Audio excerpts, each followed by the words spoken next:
Olá, podem me chamar pelo nome fictício de Carol.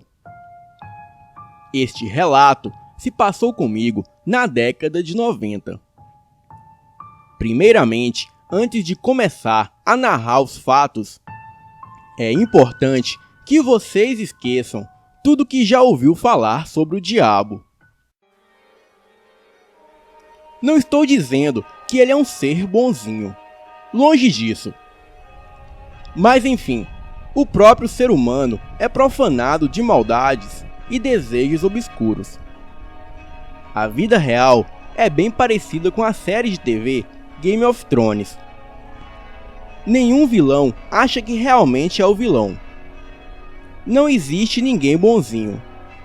As pessoas roubam, matam, trapaceiam, traem, enganam, mentem, fazem magias e feitiços para se obterem vantagens em cima de outras pessoas e até mesmo amarrações amorosas, se achando no direito de controlar os sentimentos alheios. As pessoas usam feitiços, rituais e invocações para se conquistar os seus desejos egoístas, sem pensar no próximo. Você nunca vê ninguém fazendo feitiço pro próximo ficar rico, ou pro próximo ter uma vida amorosa feliz. E no final de tudo isso, quando as coisas começam a dar errado, todos correm arrependidos para uma igreja pentecostal. E quando desabafam toda a sua história de vida com o pastor, o mesmo diz que tudo isso aconteceu porque essa pessoa foi usada pelo diabo. Mas na verdade, foi essa pessoa que usou o mal para conquistar os seus desejos egoístas. E como as coisas não saíram como esperado, resolvem mudar as crenças. Usam isso como um tipo de vingança ao diabo, quando dizem para si mesmo: você não me deu o que eu quero, então estou mudando de lado. Acreditam que Deus sempre vai abrir as portas toda vez que precisarem. Mas enfim, voltando ao relato. Nasci em um lar evangélico. O meu pai era pastor pentecostal e a minha mãe era ministra da igreja. Eu era filha única. E para a minha família, tudo que acontecia tinha a ver com Deus ou com o diabo. Se alguma coisa boa acontecia, era Deus. Se eu tirasse nota boa no colégio, era Deus. Se meu pai batesse o carro e saísse vivo, era Deus que o salvou da morte. Mas pensem comigo, se fosse realmente Deus que o tivesse livrado, esse suposto acidente nem ocorreria. Agora, se a minha mãe encontrasse o meu pai flertando com alguma jovem da igreja, aí era o diabo, usando aquela jovem sensual e gostosa para acabar com a família e o casamento de um homem santo e temente a Deus. Colégio para escutar rock, como Nirvana, Ramones, Guns N' Roses e Stone Temple Pilots. Quem é dessa época deve lembrar que ser roqueiro e se vestir todo de preto era a moda dos anos 90. Eu, na minha inocência, tinha um certo receio daqueles garotos, mas gostava muito de andar no meio deles, pois me sentia bem. E afinal, todos eram pessoas boas, que defendiam uns aos outros. O meu pai, quando descobriu a minha nova turma de amigos roqueiros, me deixou de castigo e disse que era para mim andar só com os amigos que fosse da igreja. E esse era o verdadeiro problema. Eu era má vista pelas pessoas daquela igreja, e por ser conhecida como a garota rebelde.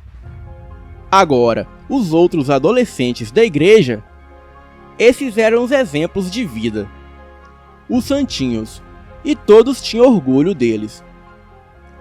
Bem, comecei a me enturmar com os jovens da igreja. E o que eu vi ali estava muito longe de serem os santinhos. Durante os cultos, Eles oravam, falavam em línguas, profetizavam, expulsavam demônios. Agora, fora da igreja, eles fumavam, bebiam, praticavam orgias entre eles e faziam o inimaginável. Certo garoto, que chamarei aqui pelo nome fictício de Gabriel, tentou ficar comigo dentro da igreja. Em um dia que não havia culto. Nesse dia estava eu, ele e outros jovens ensaiando no coro da igreja. Eu disse que não queria ficar com ele. Até que poderia ficar com ele sim, mas não dentro da igreja, pois ali dentro era uma falta de respeito com Deus. Ele disse que não, que só ficaria comigo se fosse dentro da igreja, pois em outro lugar alguém poderia ver e sujar a boa reputação que ele tinha. Bem, como ele não conseguiu o que ele queria comigo, ele procurou outra garota. Os dois conversaram e foram para o banheiro da igreja. Eu, muito inocente, não pensei em nenhuma maldade e fui em seguida. E chegando lá, eu presenciei algo que nunca deveria ter presenciado. O Gabriel estava com as calças abaixadas, enquanto a garota, que chamarei aqui de Ana Clara, estava com a boca em seu pênis. Não entrarei em detalhes, pois esse não é o foco do relato. Eu era tão pura e boba que saí dali correndo e fui para casa. Poucos minutos depois, a minha mãe disse que a Ana Clara estava no telefone e queria falar comigo. Atendi a ligação e aquela garota teve a audácia de me ameaçar. Ela disse que se eu contasse aquilo para alguém, simplesmente ninguém acreditaria em mim, pois era a minha palavra contra a dela. E se mesmo assim eu contasse, ela falaria que era mentira e que fui eu que estava fazendo essas coisas. Eu disse a ela que não contaria para ninguém, pois isso não era da minha conta. E ela, a santinha do pastor, até me ameaçou de morte, caso eu contasse. Bem, os dias se passaram e eu fiquei com certo receio de frequentar os cultos. Mas quando eu não ia, o meu pai me arrastava na rua e me levava à força com muita violência. Eu era uma garota de apenas 13 anos de idade e pesava aproximadamente 45 quilos. E o meu pai era um homem forte e muito alto. Bem, os jovens da igreja começaram a inventar coisas com o meu nome. A Ana Clara, por exemplo, disse que eu estava dando em cima dos meninos durante os ensaios de louvor. E o pior de tudo era que o meu pai acreditava e me espancava. Certo dia, ele chegou a pegar uma vassoura piaçava e esfregar contra o meu rosto na parede. A minha mãe não se intrometia, pois ele dizia que era o chefe da família e que a mulher tinha que ser submissa ao homem. Certa vez, o meu pai precisou viajar. Então, ficou outro pastor de outra igreja no lugar dele. Essa foi a minha chance de contar tudo para esse novo pastor. Fui até a igreja pela manhã e falei com ele. Contei tudo que aqueles jovens andavam aprontando. E ele simplesmente disse que todo mundo erra. E aquele grupo de jovens faziam coisas erradas. Mas e daí? Pelo menos eles faziam o principal, que era frequentar o culto e participar das atividades da igreja. Não acreditei naquilo que ouvi. e resolvi deixar esse assunto de lado. Passei a acreditar que eu era a errada da história. Afinal, eram todos contra mim. Um certo dia no culto, um demônio se manifestou em uma mulher. O meu pai fazia orações e mandava aquele demônio ir embora. Quando meu pai perguntou o nome do demônio, ele disse que se chamava Belial. Era servo de Satã e que veio apenas dar um recado. Nessa hora, aquela mulher possuída apontou o dedo para mim e disse: "Tá vendo? Aquela garota ali? Ela pertence ao meu mestre. E todos vocês ainda vão se ajoelhar para ela." Em seguida, a mulher caiu desacordada no chão e o demônio a deixou.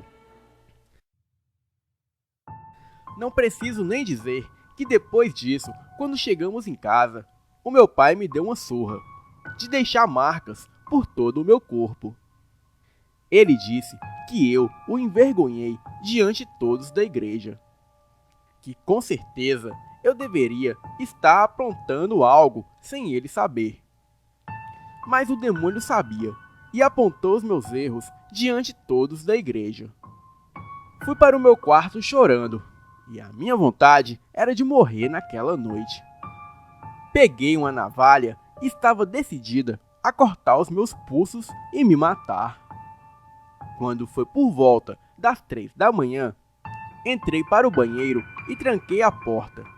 Estava decidida a cortar os meus braços. Não aguentava mais aquela vida. E foi aí que escutei alguém bater na porta do banheiro. Achei que era o meu pai, então escondi a navalha e saí do banheiro. E para a minha surpresa, não era o meu pai. Era um rapaz, de aproximadamente uns 20 anos de idade. Ele era alto e loiro dos olhos azuis, e a sua voz era perfeita. Ele virou para mim e disse: "Olá, donzela. O que pensa que está fazendo?" Eu perguntei quem era ele e o que ele estava fazendo na minha casa. Ele disse que era uma projeção do meu consciente e que não tinha um corpo físico, mas não deixava de ser real. Por alguma razão, eu sabia que aquele homem era o diabo, pois acreditava que o destino dos suicidas era o inferno. E por isso, ele veio me buscar pessoalmente. Afinal, como eu era filha de um homem santo, eu deveria ser o maior triunfo do diabo. A voz daquele rapaz parecia me acalmar, e eu não sentia medo.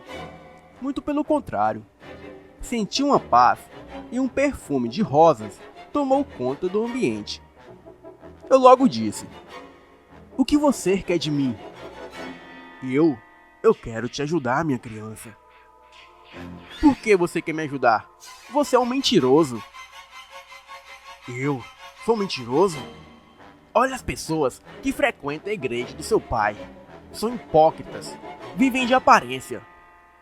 Mentem para si mesmo e acham que são dignos de misericórdia.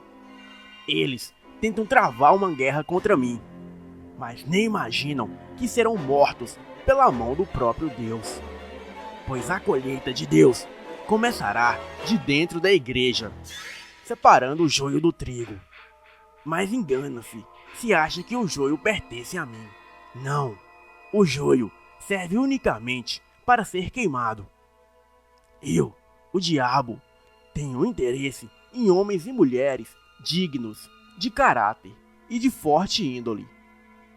Procuro homens fortes que lutam por justiça e bens materiais. Aquele que não se cansa de lutar pelo ouro. Olha, garota, muitos te disseram que a preguiça é do diabo. Mentira! Odeio homens e mulheres preguiçosos. Os meus seguidores leais trabalham dando o seu melhor. E no fim, são bem recompensados." Minha pequena Carol, eu pretendo destruir o seu pai e todos os protagonistas principais da trama daquela igreja, mas pretendo te poupar. O seu Deus viu todos pisarem em você, uma garota de alma pura, e ele não fez nada. Mas eu pretendo te enaltecer. Jure lealdade a mim, e te prometo que te entregarei todos os seus inimigos. E terá uma vida de riqueza e luxo. Tudo o que desejar lhe será concedido.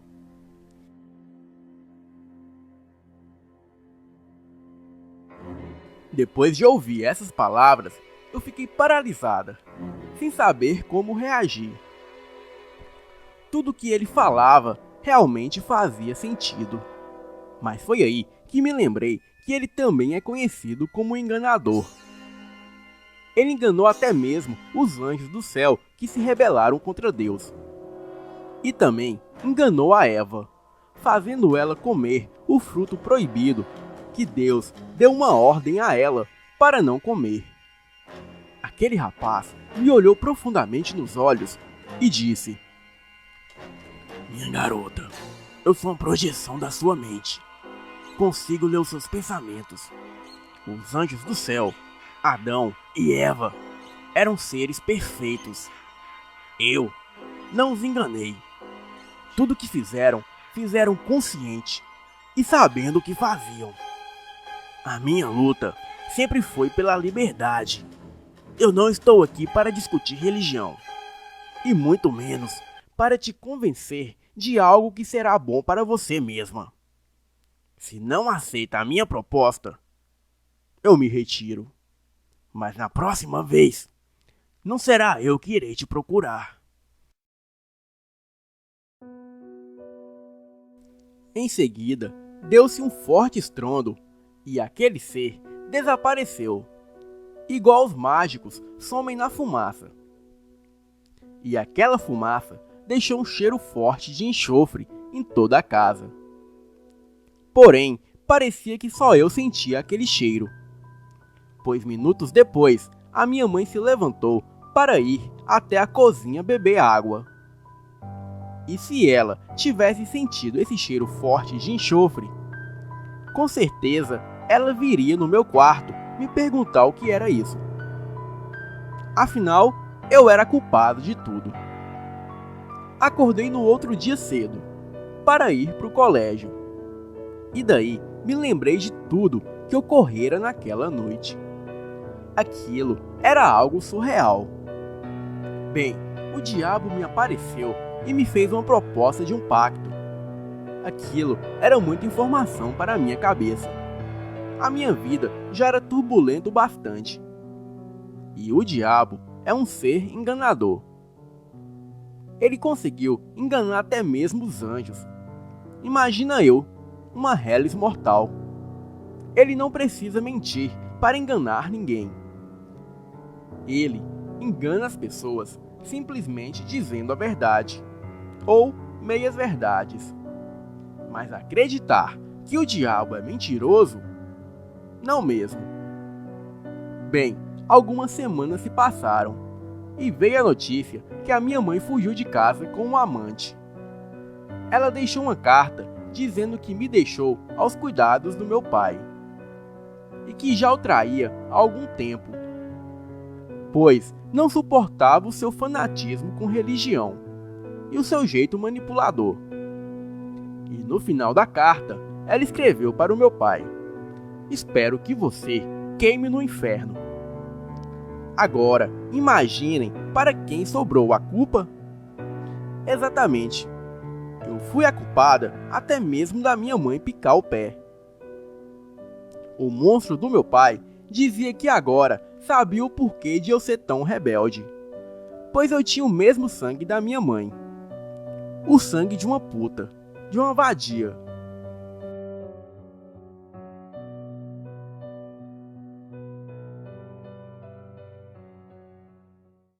Se passaram algumas semanas e chegou o meu aniversário de 18 anos, que era no dia 2/5/1995.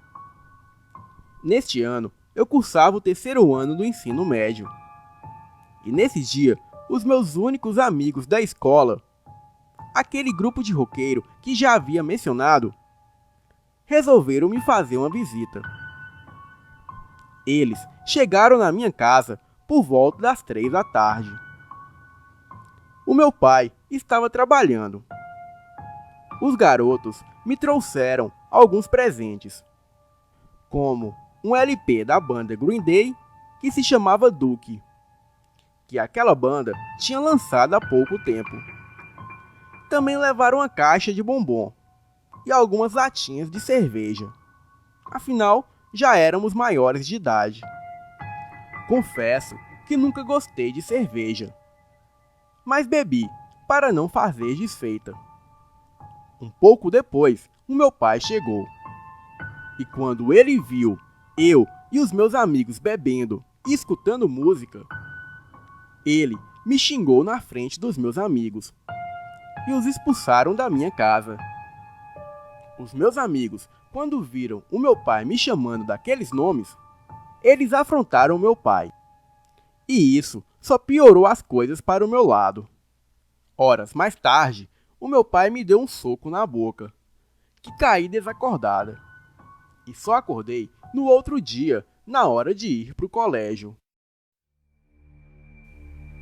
Nesta época, o meu pai já havia perdido o cargo de pastor na igreja, pois o seu comportamento era duvidoso com os fiéis hipócritas. Então, entrou outro pastor em seu lugar, e o meu pai passou a ser o ministro do pastor. Por um tempo, eu até achei que as coisas melhorariam. Mas isso era pura ilusão minha, pois o novo pastor era ainda pior. Nesse dia, em vez de ir para a aula, eu fui até a casa dele e contei tudo o que vinha acontecendo em minha vida. Ele me chamou para entrar e prometeu me ajudar. Mas para isso, eu deveria colaborar com ele. Em seguida, ele tentou me beijar à força. Eu o empurrei e perguntei se ele ficou louco. Aquele pastor era um homem moreno e muito alto, que era muito forte. Ele me pegou à força, tapou a minha boca e colocou a sua mão nas minhas partes íntimas. E o pior só não aconteceu porque ele escutou o barulho do carro de sua esposa entrando pelo portão da casa. Assim que ela chegou, eu saí dali correndo aos prantos. Ela questionou seu marido o que estava acontecendo, e ele disse que eu fui lá para tentar beijá-lo. Sei disso porque aquela mulher ligou para o meu pai e contou exatamente essa história. O meu pai chegou no meu quarto e me xingou de puta, vagabunda, e disse que eu era igual à minha mãe, e ele iria me dar o que eu tanto queria. Foi aí que aquele monstro me agrediu, me jogou na cama e me violentou a noite toda. Eu desmaiei, e quando acordei pela manhã, eu sangrava muito, pois eu era virgem. Naquele dia, eu me senti um bicho. Nessa época, nos anos 90, ainda não havia a Lei Maria da Penha, e muitas mulheres sofriam abuso de homens que sequer se importavam com as leis, pois era uma época de escuridão para nós mulheres. E se uma mulher fosse estuprada e denunciasse o agressor à polícia, ela saía como vagabunda, e o estuprador saía como vítima. Naquela manhã, o monstro do meu pai já havia saído para a igreja, para fazer os seus trabalhos. Fui para o banheiro e peguei algumas giletes no armarinho do banheiro. Me sentei no chão, embaixo do chuveiro. E aos prantos, eu comecei a me cortar. A água que escorria pelo ralo do banheiro se tornou vermelha, e a minha visão ficou turva. E foi neste momento que toda a minha vida se passou diante dos meus olhos. Eu me lembrei como eu fui muito infeliz, e injustiçada. Mas mesmo assim, não queria morrer. Tudo que eu queria era ser feliz. Eu pensava comigo mesmo: onde estava Deus? Cadê a sua justiça sobre os corruptos e a sua benevolência para os injustiçados? Bem, pelo visto, eu sofreria ainda mais, pois é para o inferno que vão os suicidas, certo? Errado. Talvez eu tivesse depressão. E depressão é uma doença clinicamente comprovada pela medicina. Condenar um doente depressivo ao inferno é o mesmo que condenar um esquizofrênico ao inferno por assassinato. Eu não sentia mais os meus dedos. Então, com as minhas últimas forças, eu clamei a Deus em pensamento. Sim, eu clamei a Deus por minha vida, por misericórdia e por vingança. A minha visão se escurecia e os meus pensamentos se esvaíam. Neste momento, eu comecei a sentir aquele forte cheiro de enxofre, seguido de um estrondo. E do teto caiu o diabo na minha frente. Sim, era ele mesmo, o Deus que eu havia chamado em pensamento.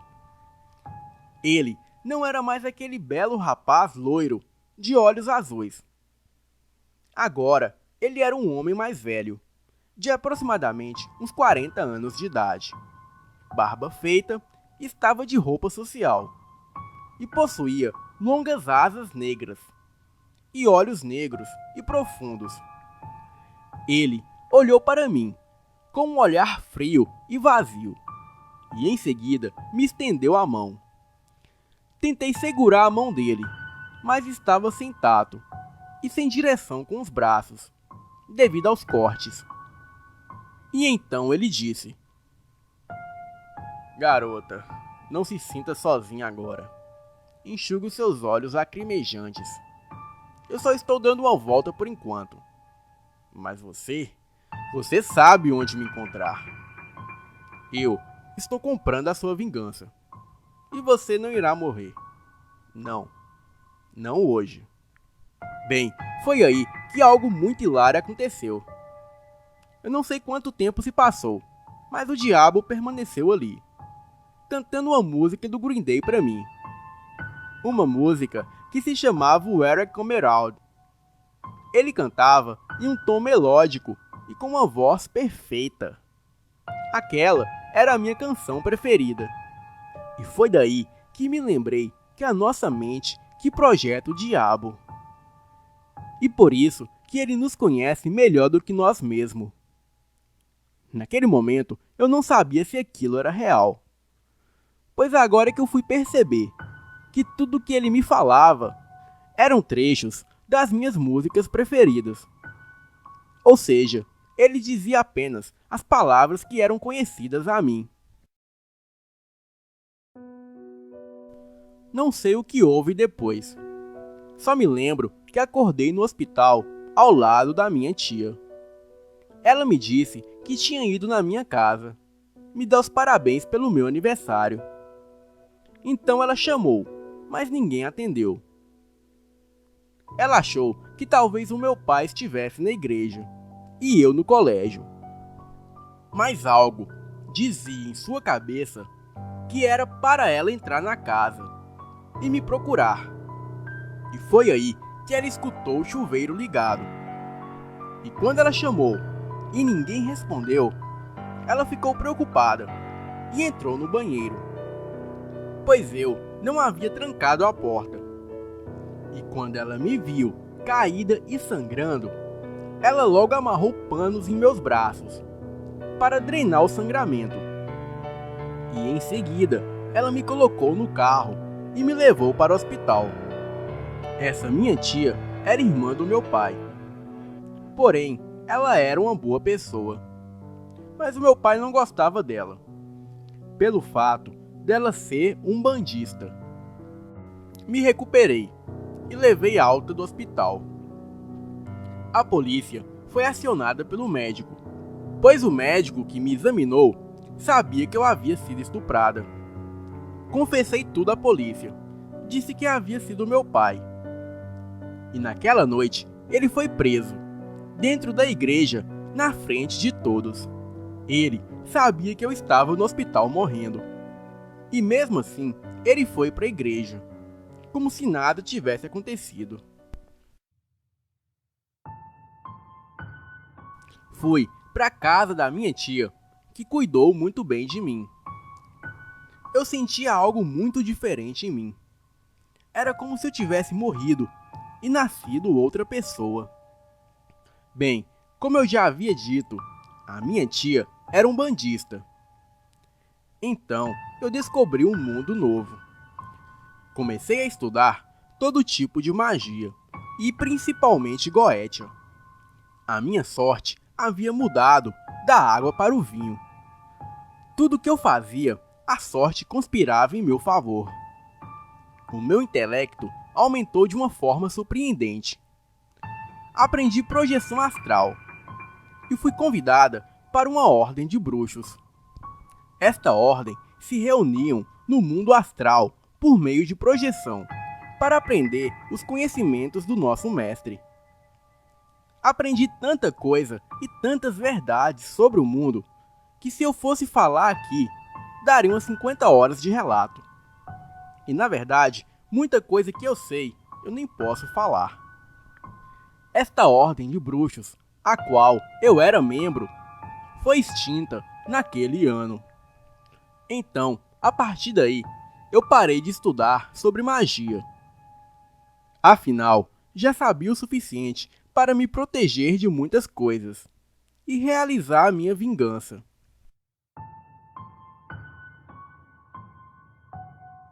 No Carnaval de 1996, no Rio de Janeiro, eu conheci um rapaz muito lindo. Ele era um magnata americano, mas até aí eu não sabia de nada. Ele era bem inteligente e falava o português fluente. Nós ficamos aquela noite e começamos a nos encontrar com muito mais frequência. Depois de algumas semanas, estávamos apaixonados e começamos um relacionamento sério e nos mudamos para o Paraná. Este rapaz se chamava Anthony. Ele era simplesmente perfeito, um deus grego na beleza, e me tratava como uma princesa.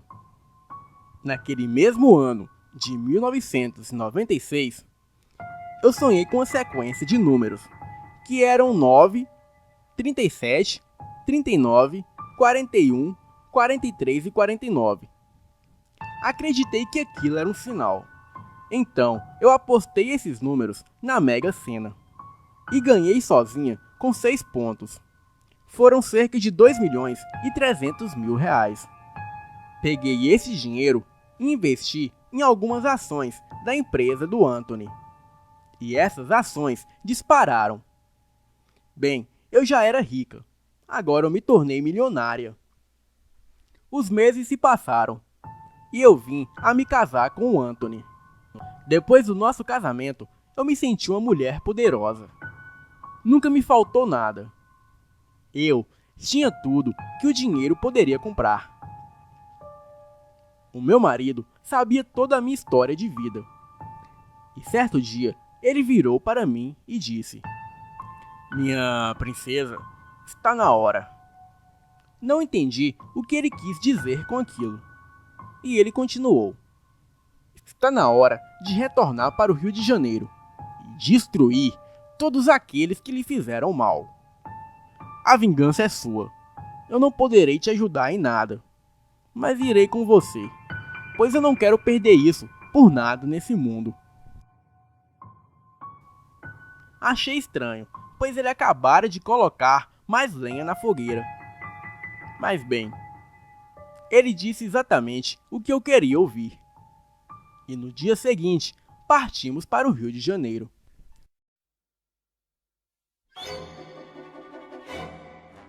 Continuei frequentando a mesma igreja que fazia parte há anos atrás. Todos ali sabiam que eu havia me tornado milionária.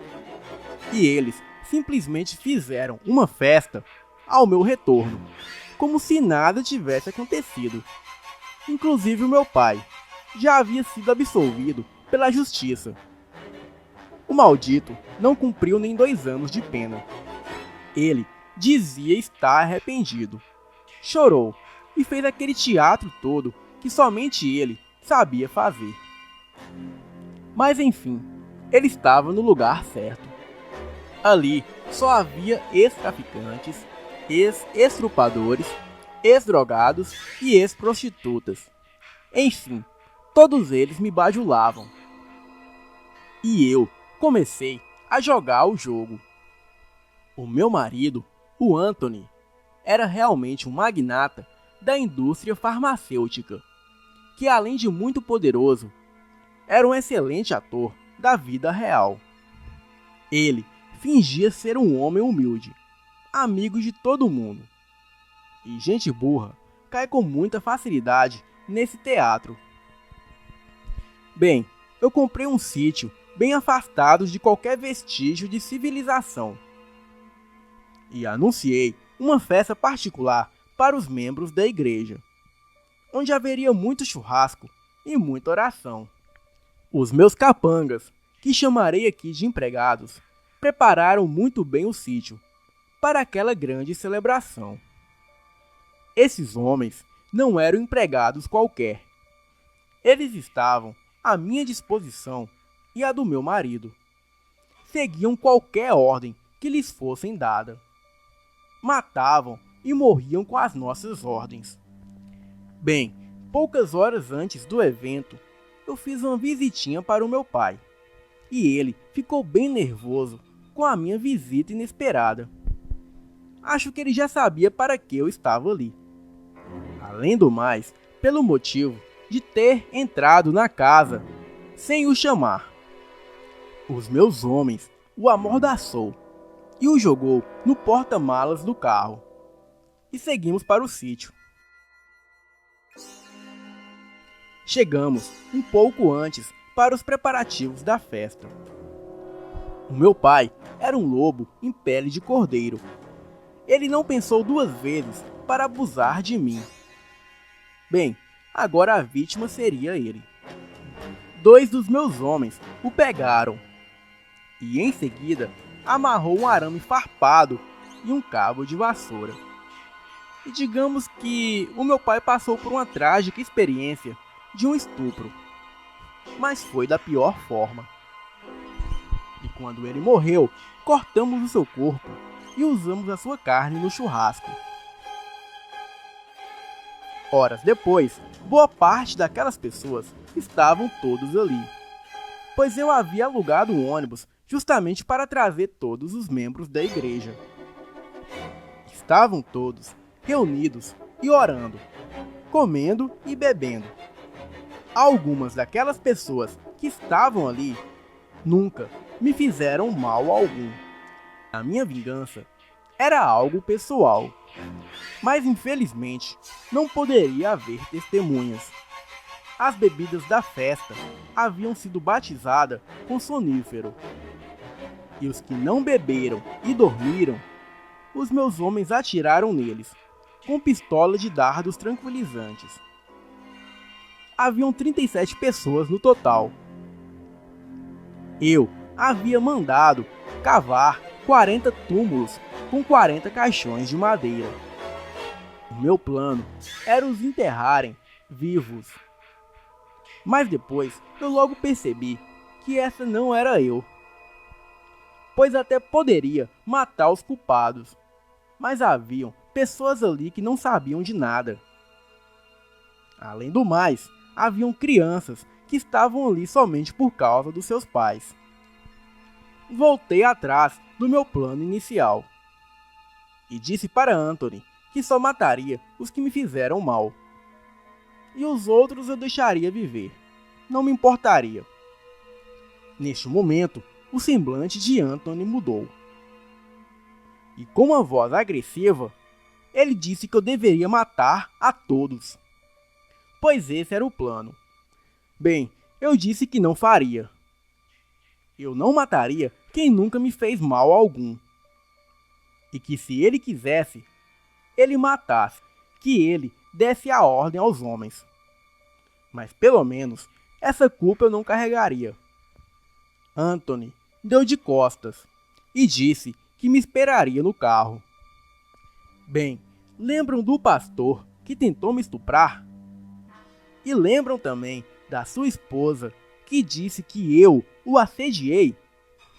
E também da Ana Clara e do Gabriel e dos outros jovens que me fizeram tanto mal? Bem, todos eles foram colocados dentro de pneus.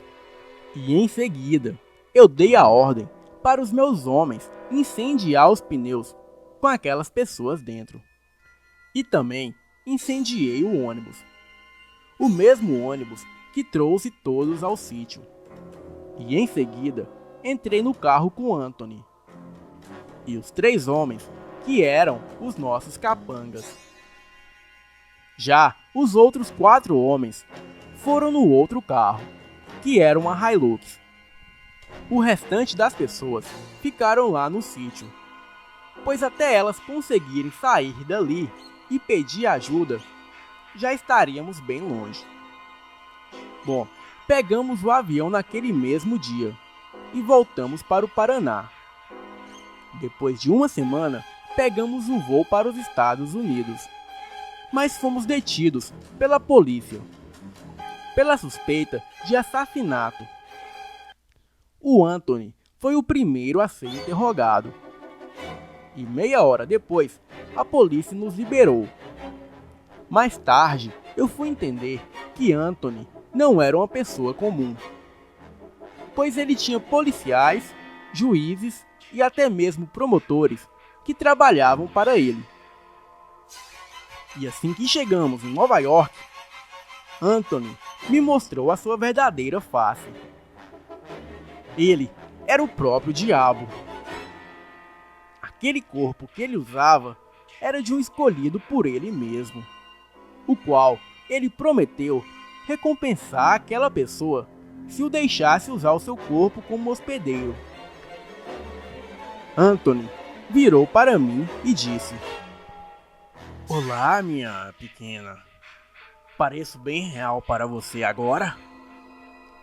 Eu disse a ele que agora ele poderia me levar, pois eu já havia cumprido a minha missão, que era acabar com todos aqueles que me fizeram mal. E ele disse: "A sua vingança está completa, minha princesa. Mas a minha não. Era para você ter matado a todos. Estou decepcionado com você. Olha, eu sei que o seu maior desejo sempre foi morrer. Então, o seu castigo será continuar vivendo uma vida longa, com muito dinheiro e muita saúde." Estávamos em nosso apartamento de luxo no centro de Nova York.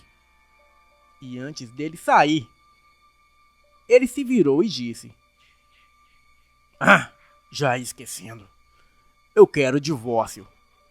E você pode ficar com o apartamento. Fique também com a mansão em Manhattan. E com 50% das ações da empresa." Antes que ele saísse pela porta, eu o chamei e disse: "Satã, obrigada." E ainda de costas, ele levantou o dedo do meio por detrás dos ombros e saiu. E assim que ele cruzou a porta, ele simplesmente desapareceu. Bem, realmente eu vim a descobrir que ele é um mentiroso, pois eu fiquei com muito mais ações naquela empresa do que os 50% que ele me deu. Aqueles homens que me serviam como capangas, eu nunca mais os vi. E depois eu vim a descobrir que eles eram capangas pessoais de Satã. Eram os pau-mandado, fiéis ao extremo, que seguiam 100% de suas ordens. E aqueles homens se transformavam até em lobisomens para realizar tarefas mais difíceis. Bem, Já se passaram 24 anos desde então. Hoje, tenho 42 anos. Sou milionário. Namoro outro rapaz rico. E temos 3 filhos lindos. O mais velho tem 10 anos de idade. Nunca mais me aconteceu nada de sobrenatural em minha vida. E nunca mais vi o diabo, e muito menos o Anthony. Não sei dizer qual é o jogo dele, mas até então, a única coisa que eu tenho a dizer a ele é obrigada. Boa noite.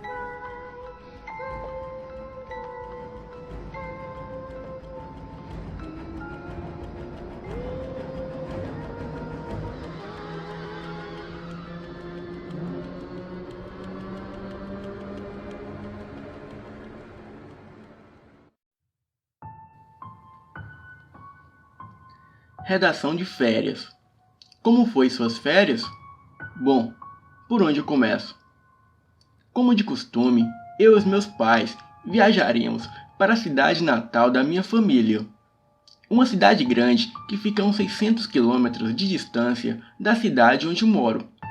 Moro numa cidade de cerca de 10 mil habitantes, na região norte do país.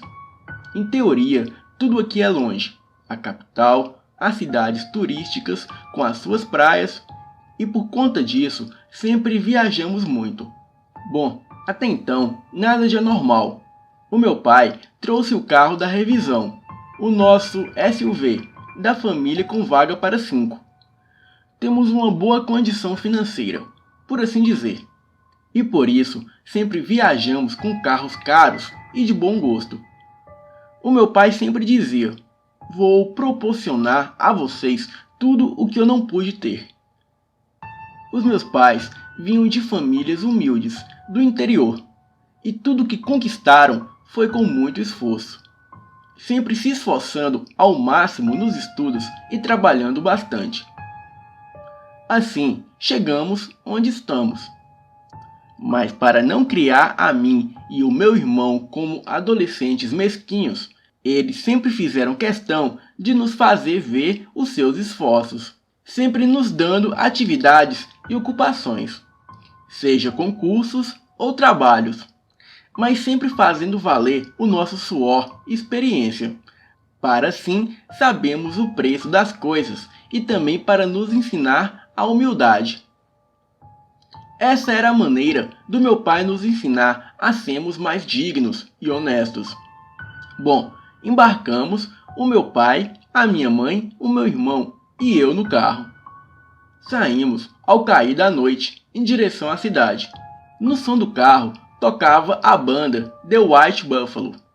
A música era The House of the Rising Sun, uma música que o meu pai gostava dos tempos dele de caçador com meu tio. Todos nós da família gostávamos de músicas antigas, da década de 80, 90. Era rock, jazz e essas coisas. Em meio à música, o meu pai estava subindo a serra lá pela meia-noite, e uma chuva muito grossa nos pegou. E o meu pai nessa noite estava muito sonolento.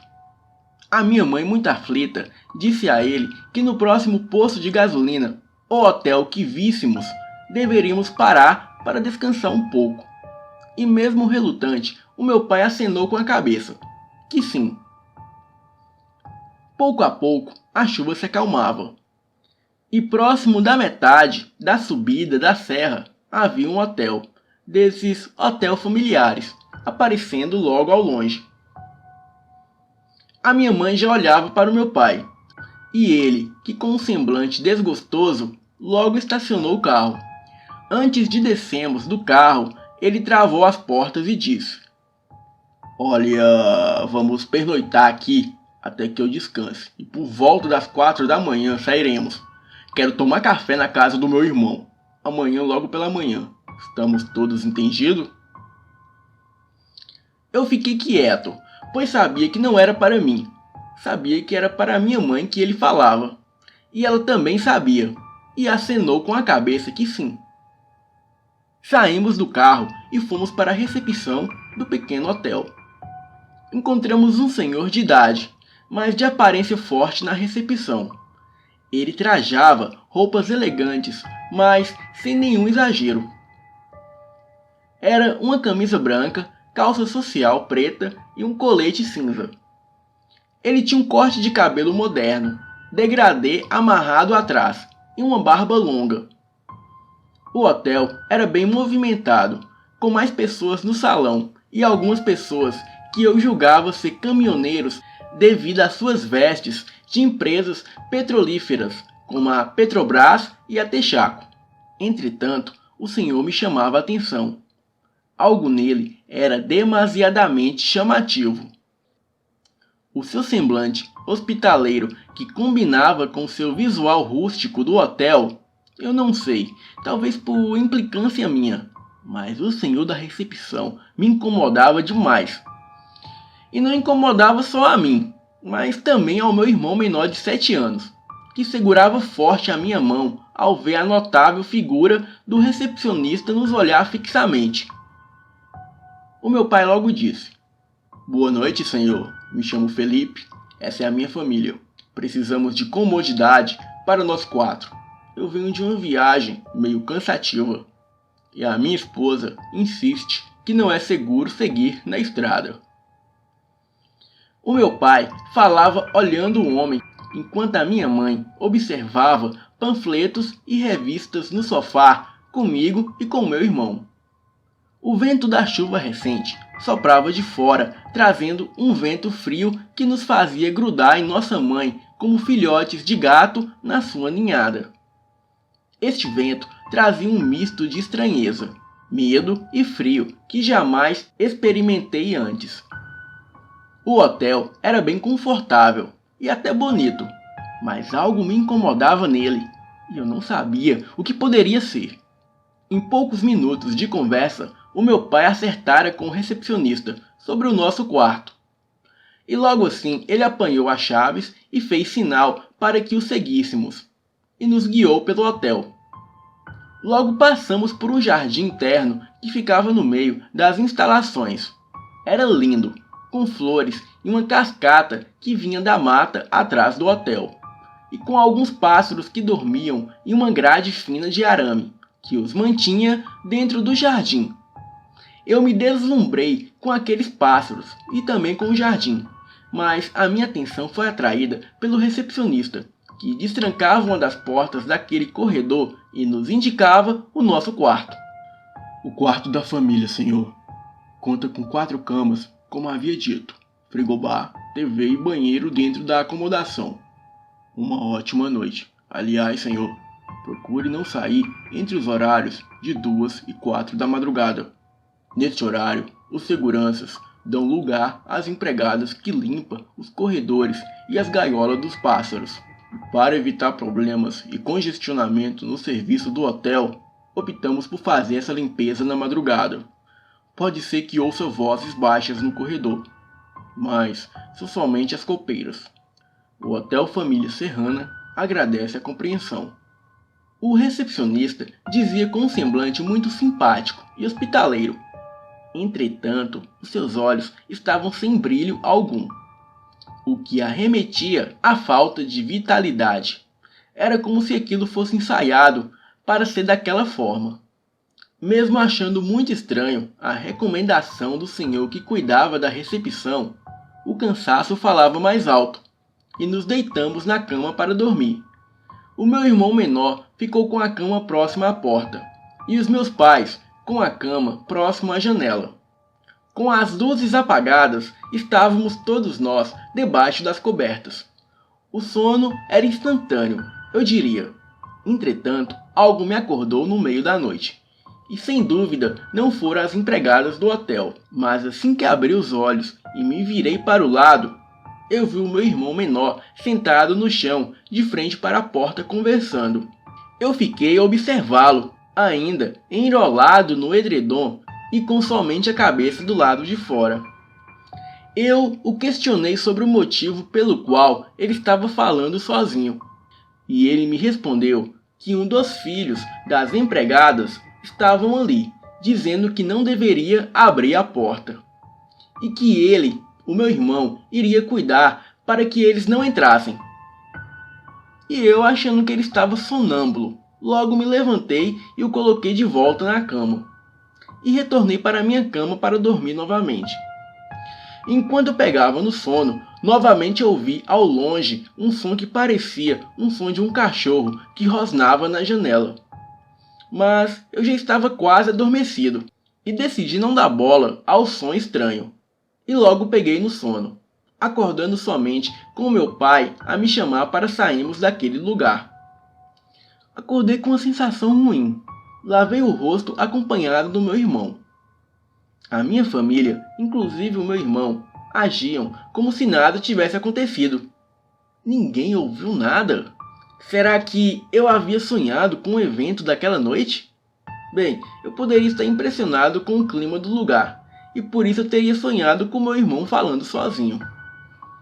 Eu estava com vergonha de contar para os meus pais, pois achava que eles poderiam ficar preocupados comigo. E não era a minha intenção, de maneira alguma, atrapalhar nossa viagem de férias. Então, fizemos o check-out e saímos do hotel. Um tom de roxo meio azulado pintava a cúpula da terra, anunciando que amanhã logo romperia a escuridão da noite. Ao entrarmos no carro e saímos do hotel, eu me virei para olhar para o hotel por uma última vez. Um hábito que eu carregava desde moleque.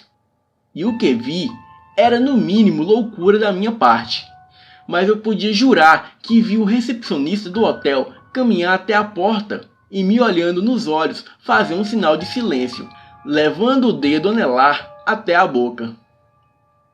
E de repente os seus olhos brilharam como um tom de amarelo meio alaranjado. Eu gelei na hora, as minhas pernas esmoreceram e lágrimas desceram dos meus olhos.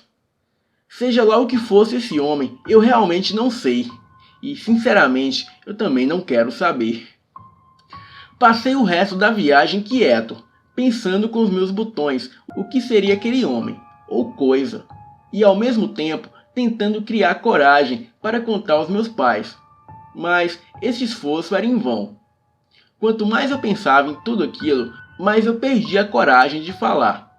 O medo de ser rejeitado ou taxado de louco era muito maior. Além do mais, não voltaríamos pelo mesmo trajeto, o que descartava a possibilidade de provar essa insanidade para os meus pais. Quando menos pensei, estávamos na frente da casa dos meus tios. Os meus primos vieram ao meu encontro me ajudar com as bolsas e logo me entretinham com brincadeiras e jogos. E praticamente eu já havia esquecido tudo aquilo. E ao cair da noite, estávamos todos à mesa para jantar. Era uma mesa enorme, na garagem da casa. Os carros, todos estacionados na rua. Eram ao todo 4 carros e 4 tios, 5 contando com o meu pai. A minha tia, que nos recebera com carinho, é a que era anfitriã. Ela estava de pé, na ponta da mesa e agradeceu a presença de todos. E disse que gostaria de agradecer a Deus por nos permitir estar ali, naquela noite. Senhor meu Deus, obrigado por nos permitir estar aqui juntos. E que o Senhor nos proteja, nos guarde de todo perigo. Que o sol não nos faça mal de dia, e nem a lua à noite. E que o Senhor nos guie hoje e para sempre. E todos, com um coro, responderam: Amém. Logo fomos comer. O jantar estava delicioso. Vários pratos e uma sobremesa que estava divina. As mulheres da nossa família eram simplesmente incríveis na cozinha. Inigualáveis, dizia Marcelo, o meu tio mais velho. O Marcelo havia assumido a direção da família depois da morte do meu avô Sebastião. Ele ficou responsável pela fazenda da família no interior e por todas as cabeças de gado e vacas leiteiras.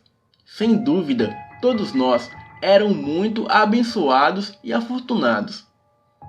Era inegável que a nossa família estava muito bem provida. Conforme a noite caía, as mulheres se reuniam na sala para falar coisa de família, relembrar de quando eram moças e de suas histórias. os homens assavam carne no quintal e as crianças, como de costume, brincavam ali por perto. Até que vi o meu tio Marcelo chamar o meu pai para uma conversa na cozinha enquanto pegava gelo. E eu, como era muito curioso, fui observá-los, às escondidas pela janela da cozinha. Marcos, você já batizou seus meninos? Você sabe que é importante, não é? Tanto Lucas como Daniel devem ser batizados. Nenhum homem ou mulher dessa família pode ficar sem o batismo. E você sabe o motivo. O meu tio falava com meu pai num tom meio baixo, para evitar alarde, e falava firme e sério, como se tivesse com medo. Medo de algo muito sério, algo que eu julgava ser uma doença ou algo assim. E como eu gostaria que fosse somente isso, somente uma doença. Não vou expor meus filhos a essas bobagens que papai nos colocara. Eles são livres para escolher o que quiser dentro do que é certo, desde que não infrinja a lei. Agora, se você esperar que eu arraste tanto Lucas quanto Daniel para a igreja por uma cerimônia contra o desejo deles, por um motivo de crendice de papai, eu não vou fazer. Marcelo, você sabe muito bem como eu sempre discordei de papai quanto a essas loucuras dele. Amanhã eu vou falar com os meninos. Contar essa bobagem de papai para eles. E se eles quiserem se batizar, que seja. Mas eu não vou enganá-los ou assustá-los como o papai fez com a gente, não. Essa história acaba aqui. O meu pai respondeu com um tom de raiva e indignação. Jogou o gelo num balde e deu as costas para o meu tio. E saiu enraivecido da cozinha, deixando meu tio preocupado. O meu tio Marcelo ia sair da cozinha logo atrás do meu pai, quando parou e observou a janela onde eu estava, e olhou em minha direção. Ele parecia olhar em meus olhos, entretanto, nunca me disse se me vira ali ou não. Tal conversa foi o suficiente para me deixar encabulado por horas. Saindo da janela, eu fui para a garagem, onde não havia ninguém mais. Me sentei numa das cadeiras que estavam na ponta da mesa, de frente para a rua. Fiquei ali por horas, pensativo, até que algo me fez caminhar até a rua. Era uma rua de asfalto, e não havia mais ninguém ali naquela rua. Nem cachorros, nem gatos. A rua parecia abandonada. E neste silêncio, ao longe no fim da rua, cerca de uns 100 metros, eu vi o semblante de um homem. Esse semblante parecia muito com o homem da pousada, da noite anterior. Ele me olhava com aqueles olhos amarelos, quase que laranja. E como da primeira vez, eu gelei. E senti que morreria naquele lugar. Entretanto, o homem fez de novo o sinal de silêncio, e entrou numa viela ao lado da esquina. Eu logo corri para dentro de casa, aos prantos. Corri para o quarto do meu primo e me escondi embaixo das cobertas. O medo me dopava e me fez dormir naquela noite. E sem dúvidas, eu diria que dormi de medo. Acordei por volta de 7h30 da manhã, com os meus primos me chamando para levantar. Nós iríamos ao shopping. Acordei assustado e meio desnorteado. Estava com a dúvida se o acontecido da noite passada seria real ou sonho. Ao sair do banheiro, eu procurei o meu pai para conversar, e ele estava na sala conversando com os meus tios. E ao tentar chamar sua atenção, levei um esporro. Não está vendo que eu e seus tios estamos conversando? Vai sair com seus primos. Conversamos mais tarde, e não me interrompa de novo. O meu pai era de criação tradicional, e era inconcebível que uma criança, ou até mesmo um adolescente de 14 anos como eu, o interrompesse, seja por qual motivo fosse. Jamais se interrompia um adulto. E eu, obediente como sempre fui, dei as costas calado. Me troquei e fui para o shopping com os meus primos. O shopping em questão ficava a alguns minutos de distância, algo entre 10 ou 15 minutos a pé. Os meus primos sabiam todos os caminhos da redondeza, e junto conosco estava um garoto que era amigo da família. Este garoto tinha 18 anos e era praticamente um primo também. Para chegarmos ao shopping, tínhamos que passar pela frente de um cemitério. Este cemitério não era nada tenebroso como esses de filme. Ele tinha um enorme portão de ferro e muitas árvores e flores. Era até bem bonito e calmo, mas ao passar pela frente do dito cujo, um dos meninos começou a puxar as boas e velhas histórias de terror. Ô Lucas, o tio Marcos já te contou do dia que o tio Josélio viu uma moça aqui nesse cemitério? Eu franzi a testa com um semblante de desgosto e acenei com a cabeça para que ele prosseguisse com a história, enquanto caminhávamos próximo aos túmulos daquele cemitério. O tio Josélio uma vez contou que quando ele tinha 16 anos, ele estava voltando da escola. Aquela escola que tem ali atrás do quarteirão do shopping, você sabe, né? Pois é. E ele disse que um dia ele viu uma menina dentro do cemitério. E a menina chamou ele para segui-la. Era como se ela fosse mostrar alguma coisa para ele. E quando ele chegou numa tumba, a menina sumiu. E logo ele olhou para a tumba. E nessa tumba tinha uma foto igual à menina que ele viu.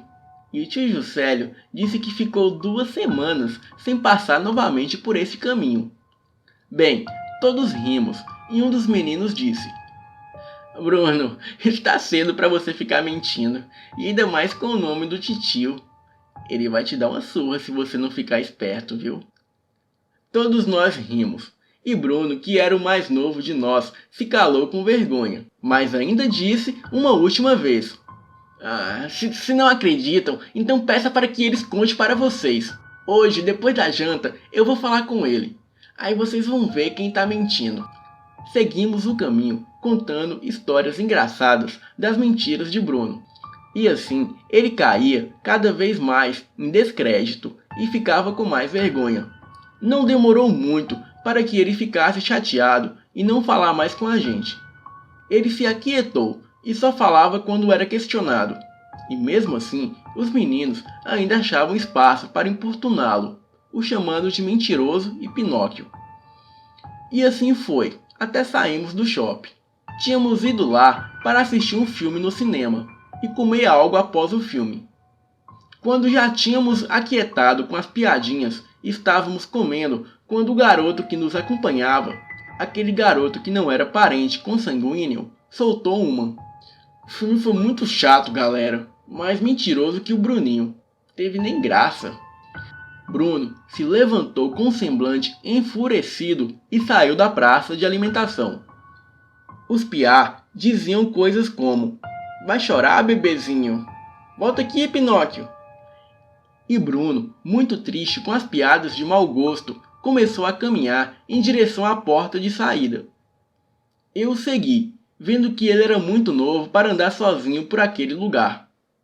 Que mesmo sendo a sua cidade natal, não era um bom lugar para um garoto de 12 anos perambular. Ele poderia ser assaltado, sequestrado ou algo assim. Então o acompanhei. Bruno, me espera, eu também vou com você. Esses caras são muito chatos, só porque são mais velhos, eles acham que pode falar o que quiser com a gente. Eu falava, enquanto tentava o alcançar. Enfim, ele parou e me aguardou. Logo pude perceber que ele estava muito chateado. Eu não estou mentindo, Lucas, mas eles não me escutam, acho que já são adultos. Um dia eles vão ver alguma coisa e vão ficar calados para aprender. Eu queria que eles tivessem visto o que eu vi no dia do meu batismo. Eles iam aprender. Aquele outro menino nem é da família e fica falando como se fosse. Ele é muito chato. O que você viu no dia do seu batismo? O batismo não é quando a gente nasce? Como você pode lembrar de algo de quando você nasceu? Eu parei, o segurando pelo braço, enquanto olhava em seus olhos. Esperava captar algum sinal de mentira ou algo assim. Bruno era realmente famoso por aumentar as histórias. Não que isso justifique os meninos pegando no pé dele, mas é sempre bom se precaver. Nem sempre é quando a gente nasce, não. O meu pai é agnóstico igual seu pai, e ele disse que eu deveria decidir quando me batizar. Isso é, se eu quisesse. Ele me respondeu fazendo força e se soltando do meu controle. E como você soube que era a hora? Aliás, por que esse negócio de ser batizado é tão importante? que você viu de tão amedrontador?" Ele olhou para mim e disse: "Vamos caçar um lugar para sentar e eu te conto." Caminhamos até a estrada do cemitério, onde nos sentamos em um banquinho. Eu já comecei a desconfiar. Eu achava que ele havia me levado até ali para me assustar com alguma mentira. Afinal, Bruninho era muito brincalhão e poderia sim estar aprontando comigo. Logo que nos sentamos, ele começou a falar: "Olha, Lucas, em hipótese nenhuma você pode dizer que eu te contei, mas parece que o nosso avô fez um pacto com o demônio para entregar cada primogênito de cada filho dele para o coisa ruim quando completasse 13 anos. Mas parece que o vovô desistiu do pacto quando viu o primeiro neto dele. Aí ele correu do diabo e pediu proteção de um santo. Eu acho que era São Bento. Eu não sei, mas esse santo disse que só o batismo poderia nos salvar, porque assim estaremos todos debaixo da proteção divina e o demônio não poderia nos tocar." Eu me levantei, olhei um pouco para o horizonte, assimilando as informações, e rindo, eu disse que era difícil acreditar nisso tudo vindo da boca do Bruninho Pinóquio, mas prometi a ele que não comentaria nada sobre isso para ninguém. Eu disse a ele para parar de mentira usando o nome do nosso falecido avô, mas que ele deveria ter mais respeito pelos mortos. "Olha, Lucas, eu vi no dia do meu batismo, na porta da igreja, um homem alto, forte, parecia um velho. Ele tinha um porte bem forte e um cabelo curto com um corte bem bonito, e os olhos dele eram amarelos. E quando me mergulharam na água e logo que eu saí, eu vi que no lugar do homem era uma besta, Lucas. Aquela coisa na porta da igreja era meio cachorro e meio homem. Tinha as orelhas grandes, igual aquelas de lobo. Tinha os braços fortes e parecia estar louco de raiva. E logo que passei a mão no rosto para tirar a água dos meus olhos, aquela coisa sumiu." Você pode até não acreditar, mas, sinceramente, eu nem me esforço mais em convencer ninguém. Eu já estou feliz em não ver mais aquilo perto de mim. Se você não acredita, o problema é seu. Mas eu sei que eu vi. Ele se levantou e saiu enquanto eu me sentava assustado no banquinho. Os meus olhos procuravam o horizonte e o meu cérebro parecia explodir com tanta informação. Seria esse o homem que eu estava vendo? E por que aos 14 anos? E por que um cachorro? Seria um lobisomem como nos filmes de terror? Eu não fazia ideia do que fazer. Fiquei assustado e com muito medo. Não demorou muito para as lágrimas correrem dos meus olhos. Eu não fazia ideia do que fazer. Pensei em milhares de coisas e tentei achar uma resposta para aquilo. Mas não tinha como explicar o fato do meu primo Bruno saber daquele homem. Não tinha jeito. Eu não havia comentado com ninguém. E como ele saberia? Quando dei por conta de mim, os meninos estavam me chamando da porta do cemitério. Eles me perguntavam o que eu fazia lá e se eu estava procurando a moça da história de Bruno. E eu, muito confuso, sem saber o que dizer, apenas segui para casa, quieto e calado. Aliás, eu nem saberia explicar o que estava vendo. Ao chegar em casa, eu fui direto atrás do meu pai para procurar saber o que estava acontecendo, pois eu queria saber desse devaneio do que Bruno estava me contando. Entretanto, o que eu encontrei foi todos da casa arrumando as malas para mais uma viagem, pois iríamos passar o fim de semana na fazenda de nossa família, uma das fazendas que eram administradas pelo tio Marcelo. Os meus pais estavam muito felizes e sorridentes, arrumando as coisas para sairmos. Não parecia uma boa hora para isso. Então fui arrumar as minhas coisas e acabei me distraindo e esquecendo tudo aquilo. Com todas as malas nos carros, os adultos decidiram partir ao cair da noite. E assim o fizemos. E por volta das 19 horas saímos todos da casa da minha tia. E eu, como de costume, olhei para trás, vislumbrando a casa que aos poucos ficava só. Entretanto, dessa vez, nada de anormal foi visto por mim. Fiquei até mais aliviado, e ao chegarmos na fazenda, já por volta das 22 horas da noite, me deparei com um lugar muito bonito. mas algo já me chamou a atenção na estrada. Do sentido oposto da estrada que vínhamos, eu vi surgir ao longe 4 homens, todos armados e muito sujos e suados, e acompanhados de alguns cães. Eles pararam próximo à caminhonete do meu tio Marcelo, que conversou algo com eles. Aquilo estava estranho. Entretanto, por eu não ser da região e não conhecer bem, decidi me aquietar e não opinar sobre aquilo, pois eles poderiam estar voltando de alguma caçada mal sucedida ou algo semelhante. Quando chegamos no sítio, estacionamos os carros e cada um foi procurar um quarto. As regras eram claras. Irmãos dormiam junto, casais também. Somente os solteiros ficariam com quartos individuais. Eu e o meu irmão pegamos um quarto cuja porta era de frente para a porta do quarto de nossos pais, e assim sentiríamos bem mais seguros. A casa da fazenda, apesar de grande e aconchegante, não tinha grande luxo como Wi-Fi, videogame ou TV por assinatura, e tão poucos celulares tinham sinal por lá. Havia somente a TV aberta e um telefone fixo. A nossa diversão seria as aventuras nos lagos, rios e florestas nos derredores, pois ficamos basicamente incomunicáveis por todo o fim de semana. E essa era a intenção.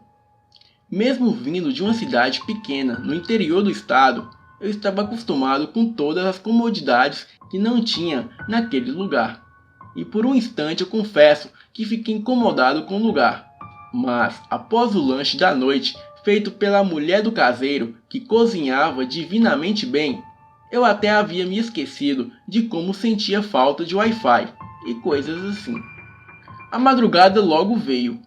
Eu dormia calmamente, dividia a cama com meu irmão, quando senti algo se mover na cama. E nessa altura eu já estava cabreiro, e não daria espaço para falhas. Abri os olhos e vi o meu irmão menor sentado em frente à porta, como ele estava no hotel. E dessa vez, em vez de recolhê-lo para a cama, eu fiquei a observá-lo. Ele conversava com alguém, que eu não via. As respostas eram convictas e serenas. Ele dizia algo sobre o meu pai não gostar desses assuntos, e que ele sabia que eu deveria ser batizado o quanto antes, pois o cachorro sentiu o meu cheiro de pecado à distância, e já havia passado ali dias atrás, me procurando. Os meus olhos se arregalaram ao ouvir tais palavras, e comecei a chorar baixinho. Logo depois, o meu irmão se levantou e veio para a cama novamente. O meu medo de que ele pudesse me fazer algum mal era perceptível. No entanto, ele me abraçou e disse que era para eu dormir, que ele cuidaria de mim. Incrivelmente, por um motivo que eu não sei qual, eu me senti tão seguro e amparado que uma energia boa tomou conta de mim, e logo adormeci. Acordei com o sol entrando pela janela, e a minha mãe me acordando. Vamos, garoto, até o seu irmãozinho menor já está lá embaixo brincando, e você aqui, debaixo dos lençóis. Acorda rápido, que todos já estão lá embaixo esperando para tomar café juntos.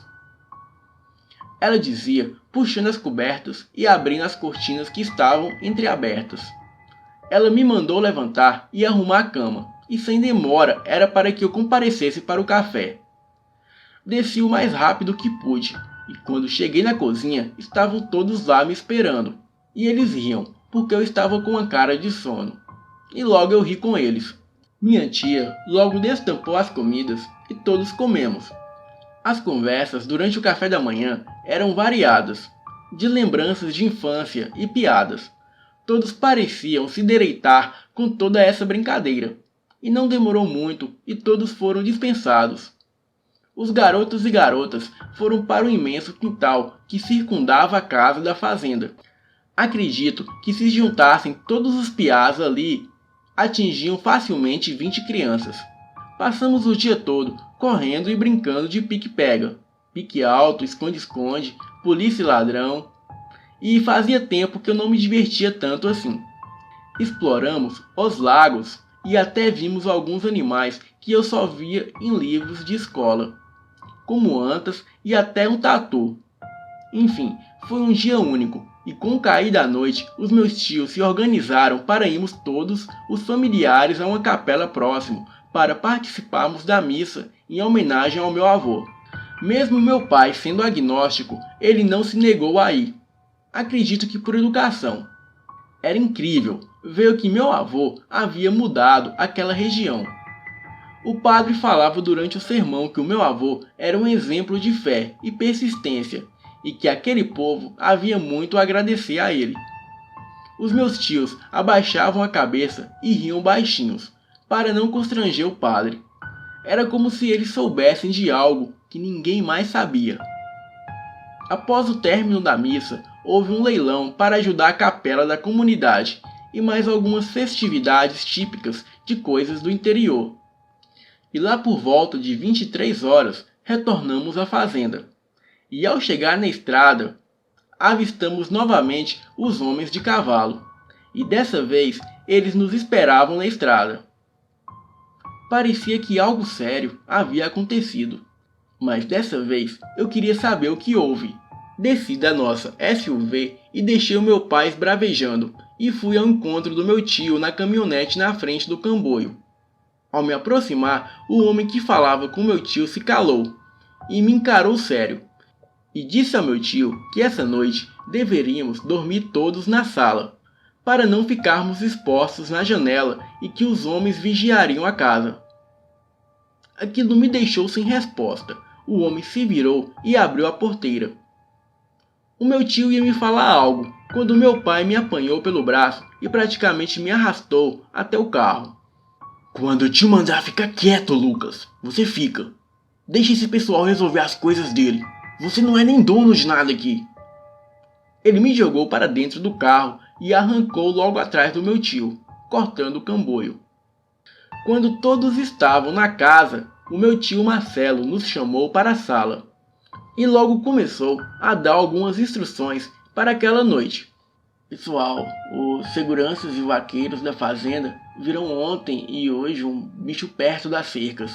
Parece que é uma onça, uma coisa assim. Esse bicho já matou 8 cabeças de gado e já foi visto por aqui antes. Então nessa noite, para a segurança de todo mundo, vamos todos dormir aqui na sala, ok? Então cada pai vai lá em cima e vai pegar os colchões para forrarmos o chão. Os homens na rede, mulheres e crianças dividem o sofá e os colchões. E assim fizemos.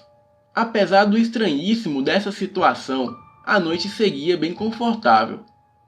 Todos nós ríamos e contávamos histórias enquanto os homens mais velhos da família cuidavam da segurança. Eles se posicionavam de pé em frente às janelas, com espingardas e facões. As nossas tias riam e contavam histórias, até que o meu tio Maurício fechou todas as janelas da casa e disse que contaria uma história da nossa família. Uma história que somente os homens mais fortes teriam coragem de ouvir. E assim, estimulando o nosso ego machista, ele nos fez sentar em círculo, enquanto ele contava aquela história. Eu vou lhes dizer o que ele contou aquela noite que mudou a minha vida. O ano era 1945. O meu pai, avô de vocês, tinha 20 anos.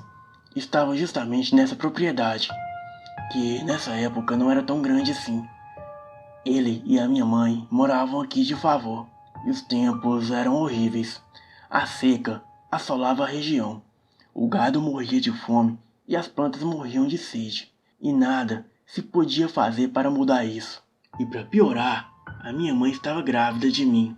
Já estava de 6 meses e as coisas estavam péssimas. E em uma noite, na volta de um dia cheio de trabalho, na mina de carvão, na descida do vale, o meu pai se encontrou com um homem. Era um homem bem vestido e vinha num cavalo branco, um cavalo muito lindo. Na cintura daquele homem havia 38 desses prateados com um cabo branco. E em sua sela havia uma bengala muito bonita, com um bode na ponta. Ao visualizar o homem ao longe, o meu pai disse em sua mente: eu daria minha alma ao diabo para ter a riqueza que esse homem tem. Aparentemente, de alguma maneira, o homem parece ter ouvido seu pensamento. E ao se aproximar do meu pai e olhá-lo mais de perto, O homem disse que ele deveria ir na encruzilhada na sexta-feira à meia-noite, e que ele deveria levar uma galinha preta e 2 velas, e deveria ir com a sua melhor roupa, que ele encontraria uma saída que mudaria a vida dele. E logo entregou na mão do meu pai uma maleta de couro cheia de dinheiro e disse a ele que essa era uma amostra grátis, e que se ele quisesse recusar, ele deveria devolver a maleta no dia seguinte. E o meu pai, muito feliz, fez a feira, pagou as contas da quintanda e comprou as suas garrafas de cachaça. Na hora combinada, o meu pai estava lá, na encruzilhada. Uma chuva imensa caía sobre aquela terra, algo inimaginável, pois eles já vinham de anos de seca. E não demorou muito, e logo apareceu aquele homem. O homem rodeava o meu pai como se o avaliasse. Ele deu 3 voltas ao seu redor e parou em sua frente. Ele disse ao meu pai que daquele momento em diante toda a riqueza daquelas terras seriam dele. Todas as mulheres o amariam e ele seria o maior fazendeiro que o estado já viu. E o preço que ele deveria pagar por tudo aquilo é que o meu pai deveria oferecer todo o primogênito da nossa família de alimento para o cão daquele homem. E que sempre que o rapaz ou moça completasse 14 anos, o cão viria buscar a sua comida. E somente isso bastaria para que ele fosse o maior fazendeiro de todos os tempos. E nunca mais ouviria-se falar em fome em sua vida. O meu pai apertou a mão daquele homem, e o homem saiu caminhando em direção à mata. O som que aquele homem fazia andando, que parecia ser de passos, mudou para um som de cascos de boi andando no mato. E com o tempo se desfez, e junto com a despedida daquele homem, a chuva parou, e o meu pai foi para casa naquela noite. Calado ele estava, e calado ele ficou. O meu pai contava que não sabia como se daria com essas riquezas, pois ele não imaginava como isso aconteceu. Mas no outro dia pela manhã, bem cedo, um homem o procurou para conversar. Era o dono das terras onde ele morava. Este homem deu as terras para o meu pai e disse que agora a mina de carvão era dele e que ele deveria administrar. Tudo aquilo aconteceu como o homem da encruzilhada disse. E com cada mulher que o meu pai conhecia, ele fazia um filho. O seu casamento com a minha mãe estava péssimo e desgastado. As brigas só pioravam, e por conta daquelas coisas, quando eu fiz 14 anos, eu passei pela pior experiência da minha vida. Neste momento, nós estávamos todos morrendo de medo. Os outros adultos quietos no canto, olhando os corredores. Logo pude notar o olhar de desgosto e desaprovação do meu pai, pois ele odiava essas coisas. O clima ficava cada vez mais pesado à medida que as histórias pioravam. Mas sem se importar com a cara de desaprovação do meu pai, o meu tio continuou. Eu estava na mata com o pai. Ele queria vigiar uma mulher que ele havia pegado no mesmo ano em que eu nasci. Ele queria ver essa parte da história do cão. Nós estávamos em cima de uma árvore, olhando para a casa dessa mulher do meu pai. Eu não me metia em seus assuntos de adulto. Não dava opiniões. Apenas obedecia e cuidava do que ele me mandava cuidar. Então não cabia a mim os méritos dessas coisas de outras mulheres ou outros irmãos. Por volta da meia-noite, vimos o que eu jamais esqueceria. Ao longe na mata, um homem saía. Parecia ser um caçador, mas com uma roupa muito bem trajada. Barba longa e um desses cortes sociais modernos. Os olhos deles acendiam como olhos de onça no escuro. E de repente ele começou a se contorcer, num misto de dor e agonia que eu jamais vi. Ainda fiz um gesto para o meu pai descer da árvore, e ele me segurou pelo braço e fez um sinal de silêncio. E ficamos ali, só olhando, enquanto o homem se transformava numa besta descomunal. Aquela coisa tinha grandes garras e uma boca gigante cheia de dentes. Um odor pútrido e inconfundível. Naquela noite, nós não fizemos nada. Ficamos somente olhando enquanto aquela coisa entrava na casa e devorava a criança e matava a sua mãe. Era algo surreal. tal como a sua riqueza instantânea. E nem o meu pai, tampouco eu, sabíamos o que fazer. Mas o meu pai não deixaria isso acontecer com seus filhos.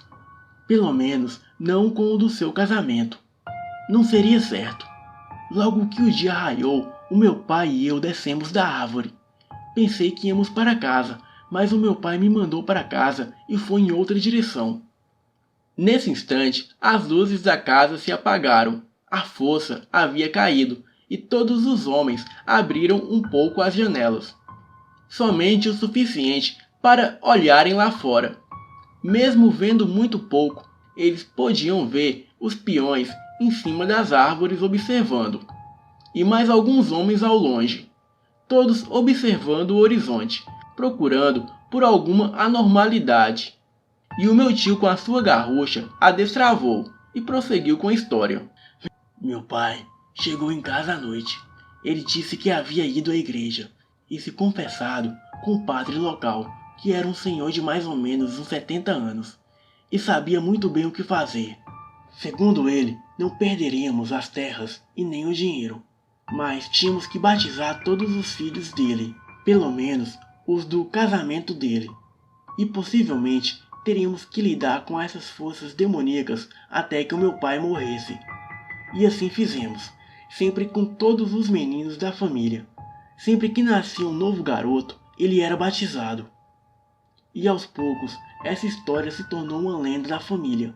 Mas eu já soube de alguns meninos da família, ao serem batizados adolescentes, eles relataram ver um homem-lobo nos arredores da igreja. Mas enfim, o meu pai teve 4 filhos depois de mim, 2 meninas e 3 meninos. Os meninos foram todos batizados cedo e nunca viram aquela fera, e nem as meninas. Mas o meu pai viu um a um dos seus filhos fora do casamento serem mortos sem poder fazer nada. E eu sempre o acompanhava, pois eu era o seu filho mais velho, o seu primogênito. Até que no dia da sua morte passamos pelo maior susto. Ele morreu de uma doença que o atingiu pouco tempo depois dele parar de engravidar as mulheres por aí. Eu tinha por volta de 23 anos, quando meu pai estava prostrado na cama. Sempre ele dizia que via algum tipo de cão circundar a casa. E eu, sabendo do que ele falava, eu sempre chamei benzedeiras e padres para purificar a casa toda semana. Mas numa viagem, numa semana de chuva, eu fiquei preso na estrada e tive que largar a charrete e vim a pé. E quando cheguei em casa, me deparei com um homem à porta, muito bem vestido. Ele me cumprimentava e saía correndo em direção à mata. Entrei correndo em casa e ainda ouvi o último suspiro do meu pai. Ele dizia: "Cuide da sua mãe e de seus irmãos. Vocês são o melhor que tenho. Não se esqueça do batismo e nunca aceite nada fácil demais em sua vida. Desde então, eu cuido da família no lugar de papai." E há muito tempo eu não tinha ouvido falar dessa fera, mas o meu irmão, que foi batizado ao nascer e nunca viu o sobrenatural, insiste em não batizar o seu menino.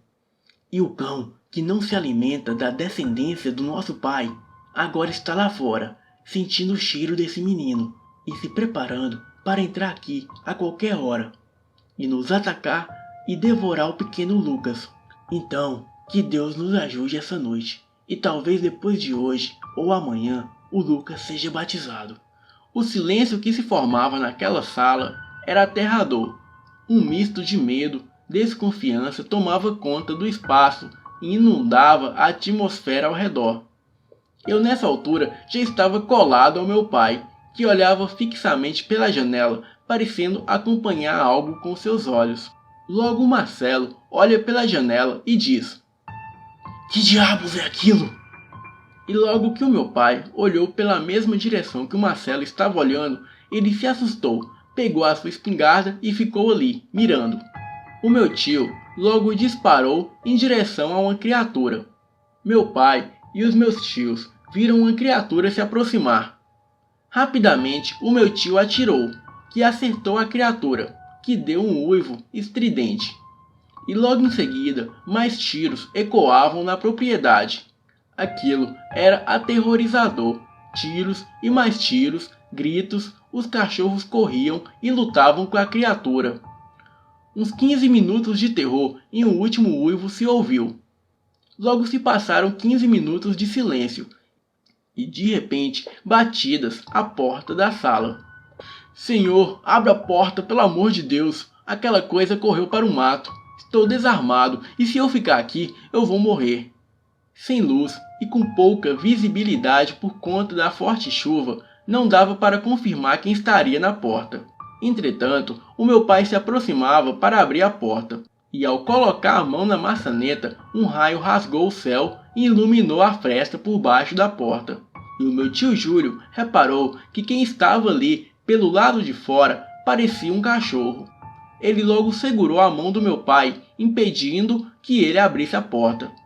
E ele teve a ideia de usar uma saudação das antigas, que eram comum entre os mais velhos. Louvado seja o nosso Senhor Jesus Cristo. O meu tio dizia, segurando a maçaneta a ponto de abrir ou soltá-la. Entretanto, como resposta, ele ouviu um cafungado e uma espécie de rosnado. E a criatura que estava à beira da porta posicionou-se de cócoras, cheirando a fresta. A criatura investiu contra a porta com muita fúria e força.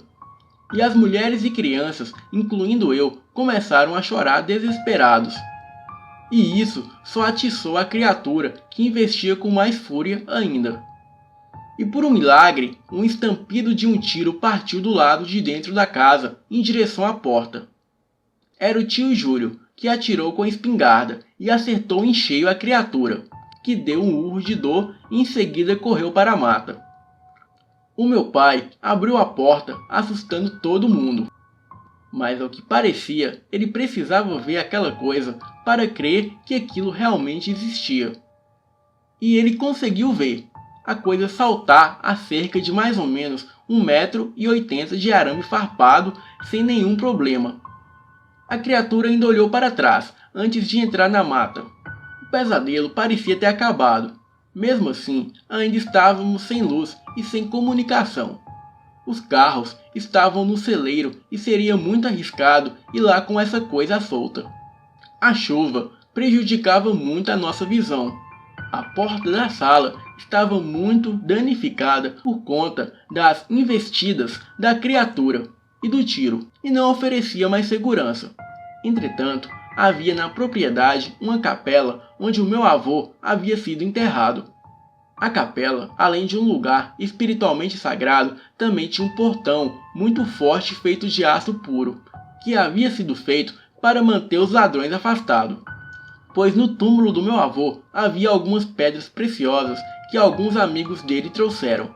Enfim, o nosso plano era ir para lá.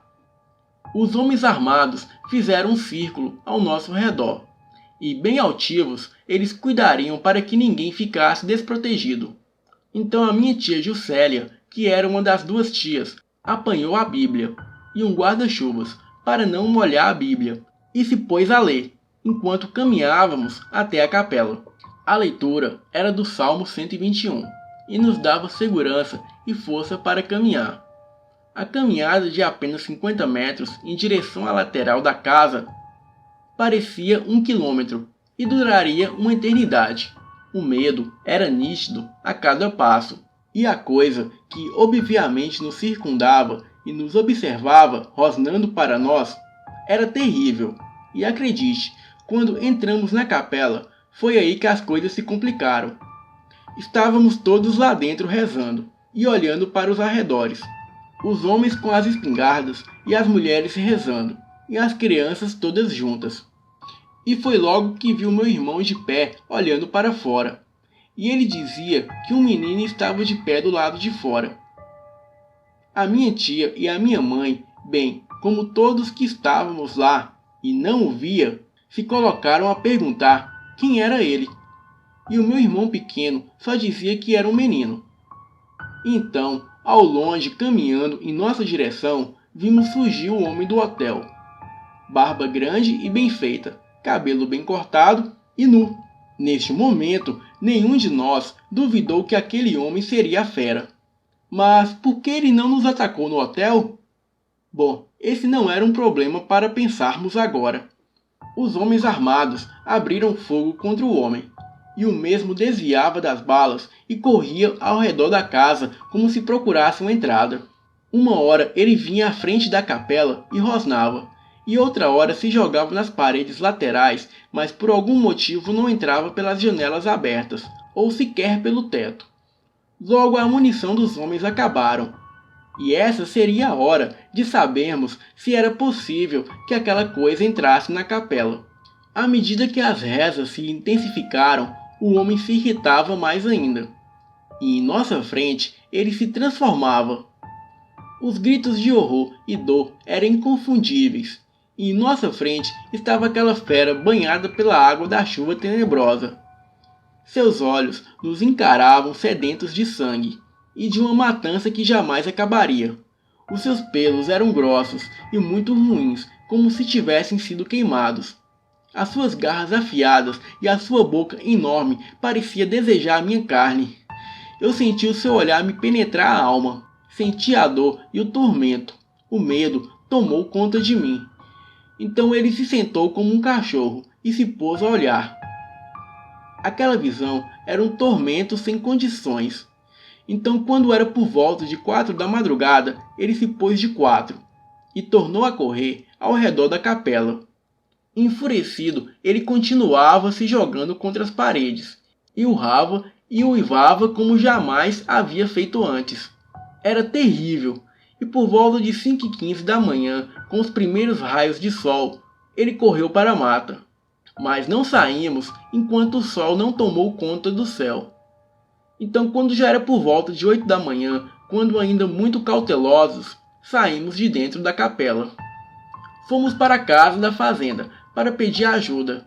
Ligamos para a polícia e em seguida para o padre. Naquela manhã mesmo, eu seria batizado sob o pretexto que eu tinha uma doença terminal. O padre aceitou fazer o batismo às pressas, e eu também vi o homem-lobo no batismo, igualzinho o Bruno tinha relatado. Aquilo era aterrorizante, porque eu sabia quem ele era, e sabia que eu já estivera bem próximo dele. Para a polícia, informamos que houve um ataque de animal selvagem. 4 onças haviam invadido a fazenda. Não tendo como provar o contrário, e nem o acontecido, a polícia ainda investiga as terras, que posteriormente, segundo os meus tios, vinham a ser a área de preservação ambiental, por conter 4 onças, que são um animal em extinção. Então, com certeza, perderemos as terras e vamos ficar somente com a casa e as terras nas proximidades da casa. Ao voltarmos para casa, depois do nosso depoimento combinado, o meu irmão menor viu uma foto na sala da casa da minha tia. Era um quadro do meu avô que ele tinha trazido da casa antiga. O meu irmão parou em frente ao quadro, fixou o olhar e disse: "Este menino que está no colo do vovô é igual ao menino que estava comigo. Ele falava e brincava comigo. Quem é ele?" A minha tia, muito surpresa, respondeu que esse era o irmão dela. O nosso tio, que havia falecido num acidente, e que ninguém comentava porque o acidente tinha sido com uma arma de fogo do meu avô, um 38 de cano longo, que ele ganhou de um certo homem rico numa estrada, com uma mala cheia de dinheiro há muito tempo. Bem, uma coisa é certa, depois dessa eu nunca mais volto naquela cidade, nem que seja só para visitar. Mesmo que me digam que estamos fora de risco, não vale a pena brincar com a margem de erros. E sem dúvidas, depois disso, o meu pai vai todos os domingos para a missa. Eu não sei que mistérios guardam esse mundo e o outro, mas eu não estou muito afim de saber. E é claro que não vou mandar essa redação para a escola. Aliás, escrevi só para poder aliviar-me desse peso. No fim, eu vou dizer que vi onças e que as férias são legais. E deixo isso de maldição de família só para a gente mesmo. E que Deus tenha piedade de nossas almas.